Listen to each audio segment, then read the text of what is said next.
السلام علیکم، یہ ہے صبح پاکستان۔ پیش خدمت ہے اسلام آباد کی ادبی سرگرمیاں۔ ناظرین کرام، کوہسار ادبی فورم کے زیر اہتمام اسکیم انسٹیٹیوٹ میں راولپنڈی اسلام آباد کی ادبی تاریخ کا طویل ترین اور معیاری مشاعرہ منعقد کیا گیا۔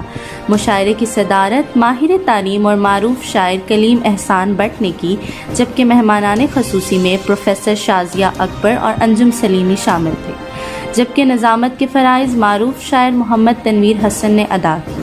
محفل مشاعرہ 3 گھنٹے تک جاری رہا، جس میں اسلام آباد، راولپنڈی کے علاوہ تلا گنج سے نوجوان شعراء نے اپنے معیاری کلام پیش کر کے شرکاء سے خوب داد سمیٹی۔ صدر کوہسار ادبی فورم اور معروف شاعر عرفان جمیل نے شرکاء کا شکریہ ادا کرتے ہوئے کہا کہ کوہسار ادبی فورم کے قیام کا مقصد نوجوان شعراء کی حوصلہ افزائی کے ساتھ ساتھ سینئر شعراء کو ایک معیاری ادبی پلیٹ فارم مہیا کرنا ہے۔ ہماری خواہش ہے کہ اسلام آباد کی ادبی فضا کو مزید 4 سال لگائے جائیں۔ سرپرست کوہسار ادبی فورم اور معروف شاعر محمد عرفان خان نے اس موقع پر اظہار خیال کرتے ہوئے کہا کہ کوہسار ادبی فورم اپنے محدود وسائل میں شعر و سخن کے فروغ کے لیے کوشاں ہیں۔ یہ امر باعث اطمینان ہے کہ ہمارے سامعین اور شعراء کی تعداد میں اضافہ ہو رہا ہے۔